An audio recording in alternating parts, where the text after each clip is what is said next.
नमस्कार दोस्तों, मैं शांडिल अनुज। आज ट्रांसफर ऑफ प्रॉपर्टी एक्ट के सेक्शन 3 में इमूवेबल प्रॉपर्टी को हम पढ़ेंगे। ट्रांसफर ऑफ प्रॉपर्टी एक्ट के सेक्शन 3 टीपीए के सेक्शन 3 पैरा 2 में इमूवेबल प्रॉपर्टी को बताया गया है। इमूवेबल प्रॉपर्टी क्या होती है, ये नेगेटिव डेफिनेशंस को बताती है और एक्सक्लूडिंग बात करती है। ये जो पैरा है वो एक्सक्लूडिंग नेचर का है और ये कहता है कि इमूवेबल प्रॉपर्टी में immovable property does not include standing timber, growing crops and grass. ये बता रही है कि इमूवेबल प्रॉपर्टी में ये तीन चीजें नहीं शामिल हैं। पहली चीज जो है वो स्टैंडिंग टिम्बर है, दूसरी चीज जो है वो ग्रोइंग क्रॉप है आपके, और तीसरी चीज जो है आपकी ग्रॉस है। ये शामिल नहीं है। यहां इस बात से कुछ स्पष्ट नहीं हो पाता है कि इमूवेबल प्रॉपर्टी क्या है। इन जनरली यदि हम देखें तो प्रॉपर्टी के दो कैटेगरीज होती हैं, एक तो मूवेबल प्रॉपर्टी है और दूसरी जो है वो इमूवेबल प्रॉपर्टी है। Movable property in general sense which can be transferred from one place to another place और by the effort of human beings without changing its nature, without changing its value. एक स्थान से दूसरे स्थान पर यदि किसी प्रॉपर्टी को आप ट्रांसफर कर दें बिना उसकी वैल्यू और उसके आकार और प्रकृति को परिवर्तित किए हुए, तो ये माना जाएगा, सामान्य अर्थ में इसकी कोई डेफिनेशन नहीं है, तो वो मूवेबल प्रॉपर्टी मान ली जाएगी। लेकिन आप जैसे एक जगह से दूसरे जगह पर जनरली ट्रांसफर नहीं कर सकते हो ह्यूमन एफर्ट्स करके, वो आपकी इमूवेबल प्रॉपर्टी मानी जाती है without changing its value and it's structures, एक सामान्य तौर पर। तो उसी परिभाषा के क्रम में ट्रांसफर ऑफ प्रॉपर्टी एक्ट का सेक्शन 3 जो है वो ये स्पष्ट करता है। और पैरा 2 में बताया गया है, ट्रांसफर ऑफ प्रॉपर्टी के सेक्शन 3 के पैरा 2 में इंटरप्रिटेशन क्लॉज में ये बताया गया है कि इमूवेबल प्रॉपर्टी क्या है। तो ये नेगेटिव डेफिनेशंस बताती है कि इसमें ये शामिल नहीं है, स्टैंडिंग टिम्बर शामिल नहीं है, ग्रोइंग क्रॉप शामिल नहीं है, ग्रॉस शामिल नहीं है, बाकी जो है वो इमूवेबल प्रॉपर्टी। इससे स्पष्ट नहीं हो पाता है कि इमूवेबल प्रॉपर्टी है क्या। इसके लिए हमको जनरल क्लॉजेस एक्ट में जाना होगा। जनरल क्लॉजेस एक्ट जो है वो 1897 का है। 1897 के सेक्शन 3 सब सेक्शन और इसका जो क्लास है 26 वो इमूवेबल प्रॉपर्टी को डिफाइन करता है। इमूवेबल प्रॉपर्टी के बारे में इस एक्ट में बताया गया है, लैंड पहली चीज है, दूसरा जो है benefits arising out of the land, benefits arising out of the land, और तीसरा है things attach to the earth, things attached to the earth। ये तीन बातें, पहली चीज लैंड, दूसरा benefit arising out of land, और तीसरा है things attached to the earth। तो 3 सब सेक्शन 26 जो है वो तीन बातें बताता है। यहां पे लैंड बता रहा है, benefits arises out of the land के बारे में, और things attach to the earth के बारे में। यहां पे things attach to the earth क्या है, पुनः इसे transfer of property act define करती है। ट्रांसफर ऑफ प्रॉपर्टी एक्ट 1882 का सेक्शन 3 पैरा 6 ये अटैच टू द अर्थ के बारे में बात करता है। Attach to the earth, attach to the earth, और attach to the earth again तीन बातें बताता है। Things rooted in the earth, things rooted in the earth, things embedded in the earth, and third permanently fastened to such embedded in the earth। तीन बातें हैं यहां पे। कोई भी ऐसी चीज जो जड़ के द्वारा जमीन में है, या ऐसी कोई ऐसी चीज जिसे एम्बेड कर दिया गया है, जमीन के अंदर गाड़ दिया गया है, और तीसरा ऐसे जमीन में जो धसी हुई चीजें हैं उनसे परमानेंटली यदि कोई फास्टेंड है फॉर द बेनिफिशियल एंजॉयमेंट, तो वो अटैच टू द अर्थ में शामिल माना जाएगा। अगेन इमूवेबल प्रॉपर्टी को इंडियन रजिस्ट्रेशन एक्ट 1908 में डिफाइन किया गया है। इन्हें आप देखें, ये जो डिफाइन करता है वो क्या कहता है आपका, इंडियन रजिस्ट्रेशन एक्ट के सेक्शन 26 में इमूवेबल प्रॉपर्टी को डिफाइन किया गया है। यहां आप देखें जरा, 26 कहता है land is a immovable property, buildings are immovable property, hereditary allowance is immovable property, right to ways or passage is the immovable property, right to ferries, right to fisheries, things attached to the earth। ये इतनी सारी प्रॉपर्टियां आपके Indian registration act 1908 में define किया गया है। तो जरा एक बार ये देख लें आप, इमूवेबल प्रॉपर्टी क्या है। इमूवेबल प्रॉपर्टी को ट्रांसफर ऑफ प्रॉपर्टी एक्ट 1882 के सेक्शन 3 पैरा 2 में, जो कि नेगेटिव है, जो कि एक्सक्लूडिंग इन नेचर है, डिफाइन करती है, does not include growing crops, standing timber और ग्रॉस। जनरल क्लॉजेस एक्ट का सेक्शन 326 जो है इस बात को डिफाइन करता है कि immovable property includes lands, benefits arise out of the lands, and third one is the things attached to the earth. Things attached to the earth क्या है, ये सेक्शन 3 पैरा 6 में बताया गया है। Rooted in the earth, embedded in the earth, attached to what so embedded for the permanent beneficial enjoyment। And again, Indian Registration Act 1908 जो है उसका सेक्शन 2 क्लॉज 6 ये बताता है land, buildings, hereditary allowance, right to ways, fisheries and things attached to the earth. ये आपके बारे में बात कर रहा है। अब हम देखते हैं वन बाय वन। हियर ये पहली चीज क्या है आपकी, यदि मैं टिम्बर की बात करूं, टिम्बर क्या है, चलिए यहां पे नहीं, यहां पे पहले लैंड पे देखते हैं। लैंड क्या है, things attach to the earth में बताया गया है पहला लैंड। लैंड में आपको ये पता है this is the surface of the land, और सरफेस ऑफ द लैंड में जो है वो क्या है, सोयल है, और क्या है आपका सबसोयल। तो soil and subsoil is the part of the land. और लैंड है क्या, लैंड का मतलब is piece of earth. Land means a piece of earth. Here on the surface of the land is also the immovable property and mines and minerals. जो mine है और जो minerals हैं आपके, वो beneath the surface of the land है। Minerals ये कहां पे पाए जाते हैं, beneath the surface of land. It is also considered as a immovable property. तो on the surface of the land, below the surface of land and above the surface of land, ये ऊपर का जो एयर कॉलम होता है is also considered as a immovable property. यहां पे आपका इंटरेस्ट माना जाता है फॉर अ सर्टेन हाइट्स। जहां तक तो लैंड क्या है, अ पीस ऑफ अर्थ है, and above the surface, below the surface और beneath the surface and above the surface, on the surface, ये तीनों चीजें क्या मानी जाती हैं आपकी, इमूवेबल प्रॉपर्टी मानी जाती हैं। इसका मतलब कोई भी माइंस है, कोई भी मिनरल्स है, आपकी जो सोयल है, ये सारे के सारे क्या हो जाएंगे, इमूवेबल प्रॉपर्टी माने जाएंगे। अगेन दूसरा, benefit arising out of the land. दूसरा जो क्लॉज है आपका बता रहा है कि बेनिफिट जो है arising, benefits arising out of land, benefit arising out of land. तो ऐसे लैंड से जो भी बेनिफिट्स आपको अराइज होता है वह आपके क्या माने जाएंगे, इमूवेबल प्रॉपर्टी मानी जाएंगी। और इस तरीके से जो अभी इंडियन रजिस्ट्रेशन एक्ट में आपने देखा, इंडियन रजिस्ट्रेशन एक्ट में क्या है, right to fisheries, right to fisheries यानी मछली पकड़ने के अधिकार। और इस अधिकार और इस मछली पकड़ने से यदि आपको कोई बेनिफिट्स मिलता है तो ये क्या माना जाएगा आपका, ये इमूवेबल प्रॉपर्टी माना जाएगा।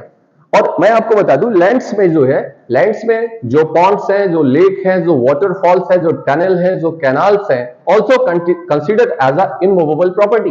वो लैंड्स का भाग माने जाते हैं और इमूवेबल प्रॉपर्टी माने जाते हैं। क्या क्या माने जाते हैं, मैंने आपको क्या बताया, लैंड में क्या शामिल है? पॉन्ड्स है, लेक है, वाटरफॉल है, टनल है, ये क्या है आपके इमूवेबल प्रॉपर्टी के पार्ट माने जाते हैं, because these are the parts of the land. अब benefit arises out of the land, हम फिशरीज को कहां से प्राप्त करते हैं? नदियों से, रिवर से हम ले रहे हैं, पॉन्ड से ले रहे हैं, लेक से ले रहे हैं, तो ये बेनिफिट्स कहां से आ रहा है? आपका इमूवेबल प्रॉपर्टी से आ रहा है। कहां से आ रहा है? आपका लैंड से आ रहा है।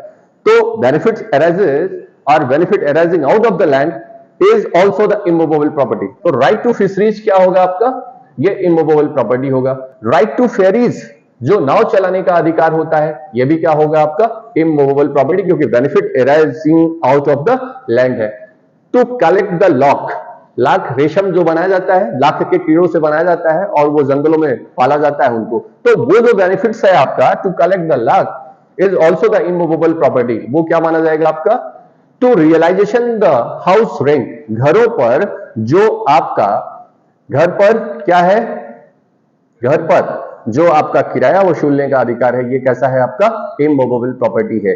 तो benefit arising out of the land is also considered as a immovable property. Again things attach to the earth, तीसरा जो बात बता रहा है, things attach to the earth में पहली चीज क्या है? Rooted in the earth. पहली चीज क्या है आपकी? Rooted in the earth. Rooted in the earth, इसका मतलब जो जड़ों के द्वारा कहां गई हैं? जमीन में गई हैं। अब जरा देखिए, इसमें तीन चीजों को आपको क्या करना है? एक्सक्लूड कर देना है। रूटेड इन द अर्थ में अभी आपने पैरा 2 में पढ़ा है, ट्रांसफर ऑफ प्रॉपर्टी एक्ट में, इसमें क्या क्या नहीं आएगा? आपके टिम्बर नहीं आएंगे, रूटेड इन द अर्थ तो है लेकिन ये टिम्बर्स नहीं आएंगे। दूसरा क्या नहीं आएगा? ये स्टैंडिंग टिम्बर। और दूसरा क्या बताया आपको? ग्रोइंग क्रॉप्स जो है आपकी, ग्रोइंग क्रॉप्स ये एक्सक्लूडिंग है, इसमें ग्रोइंग क्रॉप्स नहीं आएगी। और क्या नहीं आएगा? और ग्रास नहीं आएगी। अब बताइए भैया, ये स्टैंडिंग टिम्बर शामिल नहीं है इसमें, ग्रोइंग क्रॉप्स शामिल नहीं है और ग्रास। तो रूटेड इन द अर्थ, ये भी जड़ों के थ्रू ही जमीन में गड़ी हुई है, लेकिन पैरा 2 में ये एक्सक्लूड कर दिया गया है कि ये क्या है? इमूवेबल प्रॉपर्टी नहीं है। इसका मतलब ये क्या हो जाएंगे? आपकी मूवेबल प्रॉपर्टी होंगे।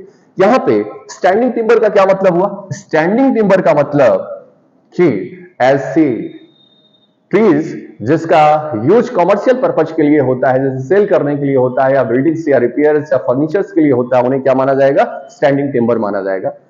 ग्रोइंग क्रॉप्स जो है, यानी जो फसलें अपने प्रोड्यूस के साथ ही समाप्त हो जाती हैं, वो आपकी क्या है? ग्रोइंग क्रॉप्स है। और ग्रास जो आपकी घासें हैं, इन्हें क्या नहीं माना जाएगा? इन्हें इमूवेबल प्रॉपर्टी नहीं माना जाएगा। अदरवाइज रूटेड इन द अर्थ है तो उन्हें क्या मान लिया जाएगा? आपका इमूवेबल प्रॉपर्टी माना जाएगा। अब यहां पे जो ट्रीज हैं आपके, इन ट्रीज के बारे में दो चीजें आपको देखना होगा। क्या देखना है? इंटेंशन देखना है। क्या देखना है? इंटेंशन किस बात का है आपको देखना है। इंटेंशन किस बात का? यदि आपका इंटेंशन ये था कि उसके फ्रूट्स को एंजॉय करना था, उसके फ्रूट्स को एंजॉय करना है, बोलो, तो ऐसे में वो क्या माना जाएगा? ट्री माना जाएगा, स्टैंडिंग टिम्बर नहीं माना जाएगा। यदि उसमें एंड्योरेंस है, यदि उसमें परमानेंसी है, या फ्रूट बेयरिंग प्लांट्स है और उसे आपको रखने का इरादा है, तो ऐसी स्थिति में उसे ट्री माना जाएगा। अदरवाइज यदि उस ट्री को कट करके आपको सेल करने का या कॉमर्शियल पर्पज के लिए एंजॉय करना है, तो वो क्या माना जाएगा? आपका स्टैंडिंग टिम्बर माना जाएगा। तो टिम्बर यानी रूटेड इन द अर्थ जो है, उन पर इन इंटेंशन को ध्यान में रखा जाएगा। इंटेंशन क्या है? यदि इंटेंशन फल को खाने का है या उसे एंड्योर करना है, परमानेंसी के लिए रखा है, जैसे मैंगो ग्रुप्स हैं आपके, आम के बगीचे हैं, तो आम के बगीचे को आपने खाने के लिए बनाया हुआ है, वो क्या है? आपकी इमूवेबल प्रॉपर्टी। गुआवाज जो है, जो अमरूद का पेड़ आपने लगाया है, उसका फल प्राप्त करने के लिए, उसे एंजॉय करने के लिए, खाने के लिए आपने लगाया है, तो ये क्या है? इमूवेबल प्रॉपर्टी है। इसी तरीके से यदि आपका पर्पस, यदि क्या है? इंटेंशन, यदि उसे सेल आउट करना है, तो वो क्या माना जाएगा? स्टैंडिंग टिम्बर माना जाएगा। और स्टैंडिंग टिम्बर क्या होगा? आपका मूवेबल प्रॉपर्टी मान ली जाएगी। जैसे सागौन हो गया, शीशम हो गया, साल हो गया, बबूल हो गया, यूकेलिप्टस के प्लांट्स हैं और इनका पर्पस है कि कमर्शियल पर्पस के लिए इन्हें सेल आउट करना है। तो कह रहा है कि रूटेड इन द अर्थ में, मैंने आपको क्या बताया? रूटेड इन द अर्थ में तीन चीजें शामिल नहीं होंगी। और पुनः यदि कोई ट्री है तो उसके बारे में आपको देखना होगा। अभी इसके लिए केस है, कौन सी केस है? Marshall versus Green. केस का नाम जो है वो मार्शल वर्सेस ग्रीन का केस था, जहां पे ये बातें स्पष्ट की गई क्या कि you have to see the intention, आपको इंटेंशन पर ध्यान देना होगा। यदि इंटेंशन एंड्योरेंस का है, फ्रूट बियरिंग का है, एंजॉय करने का है, तो उसे क्या माना जाएगा? मूवेबल प्रॉपर्टी नहीं माना जाएगा। बोलो बेटा, ठीक है। इसका मतलब वो क्या होगा? इमूवेबल प्रॉपर्टी होगी। क्या होगी वो? इमूवेबल प्रॉपर्टी होगी। यदि उसे सेल आउट करना है और उसको कमर्शियल पर्पज के लिए यूज करना है, तो वो आपकी मूवेबल प्रॉपर्टी मान ली जाएगी। और ये किस केस में बताया गया था? मार्शल वर्सेस ग्रीन की केस में बताया गया था। Again, things attach to the earth में मैंने पहला बताया आपको लैंड, दूसरा मैंने आपको क्या बताया? रूट, दूसरा benefit arising out of the land, तीसरा things attach to the earth, और फिर मैंने आपको things attach to the earth में जो बता रहा हूं, पहला rooted in the earth and second is embedded in the earth. कौन सा है आपका? Embedded in the earth. Embedded in the earth में क्या है? जिसको आपने जमीन में क्या कर दिया है? गाड़ दिया है, जिसको आपने जमीन में धंसा करके रख दिया हुआ। इसमें क्या है? आपकी वॉल है, पोल्स हैं, जो आप पोल्स लगाते हो या वॉल्स लगाते हो, या जो बिल्डिंग्स आप खड़ी कर रहे हो, या सस्पेंशन ऑफ जो ब्रिज है आपका, वो सारे के सारे क्या है? वो इमूवेबल प्रॉपर्टी माने जाएंगे। ये जो वॉल है आपके कमरे की, इसकी फाउंडेशन कहां है? जमीन के अंदर। इसको जमीन के अंदर इम्बेड कर दिया गया है, तो ये क्या माना जाएगा आपका?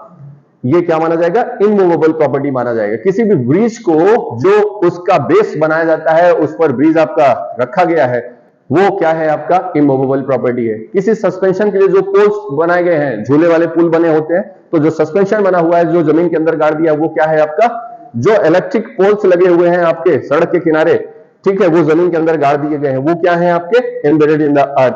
तो एम्बेडेड इन द अर्थ जो है, या जो माइंस हैं आपकी, जो आपके रॉक्स हैं आपके, वो क्या है? एम्बेडेड इन द अर्थ है, और इससे क्या होंगे? वो इमूवेबल प्रॉपर्टी होंगे।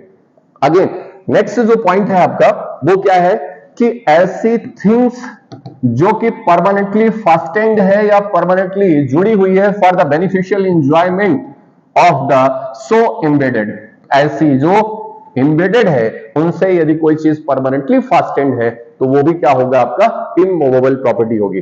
अब मैंने आपसे कहा कि एम्बेडेड इन द अर्थ में क्या आती है? वॉल आता है। क्या आता है? बिल्डिंग्स आती हैं।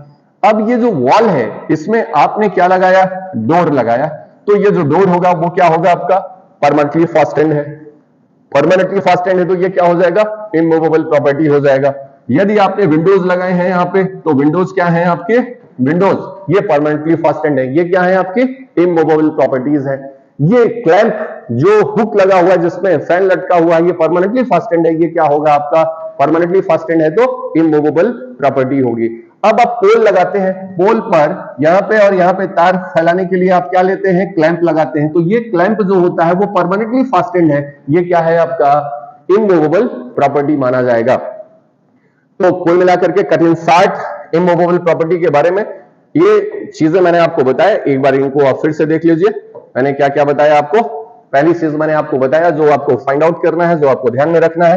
पहली चीज मैंने आपको ट्रांसफर ऑफ प्रॉपर्टी एक्ट बताया। ट्रांसफर ऑफ प्रॉपर्टी एक्ट का सेक्शन जो है वो 3 इंटरप्रिटेशन क्लास के बारे में बात करता है। पैरा 2 में बताया गया है कि इमूवेबल प्रॉपर्टी क्या होती है। Immovable property excluding in nature है, और उसमें क्या एक्सक्लूड कर दिया है? Growing crops, standing timber and gross, ये शामिल नहीं है। इसका मतलब ये क्या है? आपकी मूवेबल प्रॉपर्टी मानी जाएंगी। क्या मानी जाएंगी? मूवेबल प्रॉपर्टी मानी जाएंगी।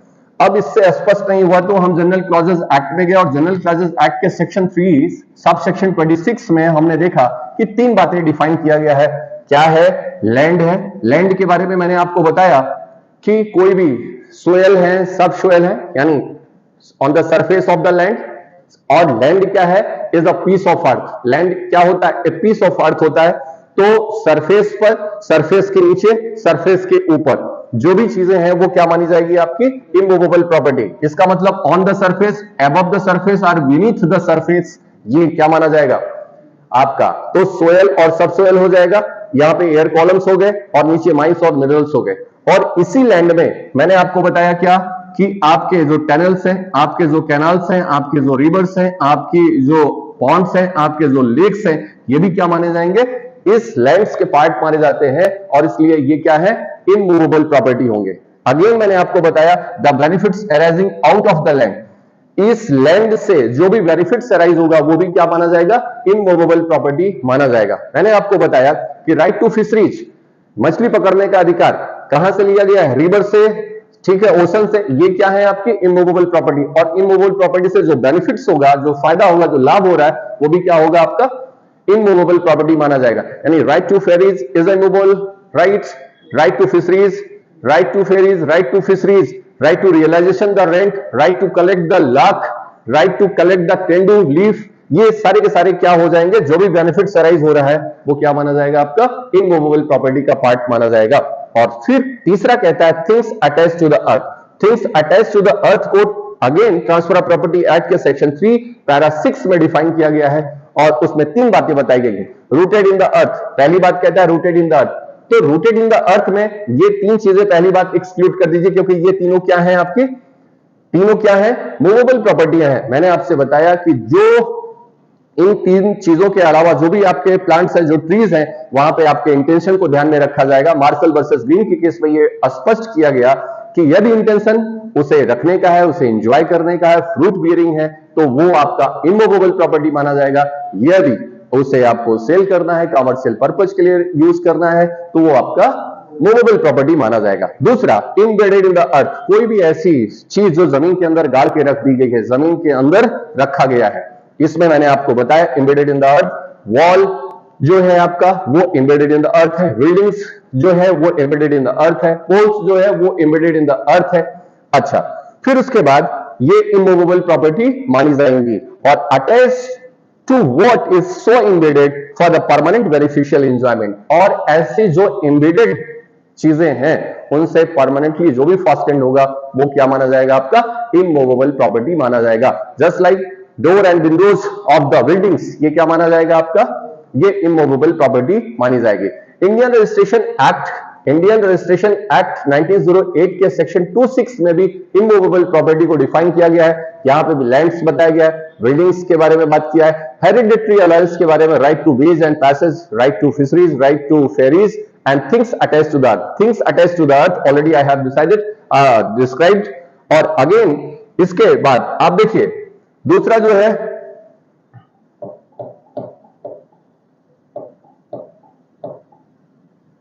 यहां पे मार्शल वर्सेस ग्रीन की केस है। मार्शल वर्सेस ग्रीन की केस में बता दिया कि इंटेंशन देखना है, यदि फ्रूट बियरिंग है और इंड्योरेंस है, परमानेंसी है, तो वो क्या होगा, इमूवेबल होगा। और यदि पर्पज आपका क्या है, कट एंड सेल्स, तो उसे टिम्बर माना जाएगा और मूवेबल प्रॉपर्टी मानी जाएगी। Ananda Behera versus state of Orissa के केस में ये बता दिया गया है कि to right to catch the fish is the immovable property because it is the benefit arising out of the land, it is the benefit arising of the land है। तो इतना इमूवेबल प्रॉपर्टी के बारे में क्लियर हो गया है, इतना इमूवेबल प्रॉपर्टी के बारे में क्लियर हो गया है। अब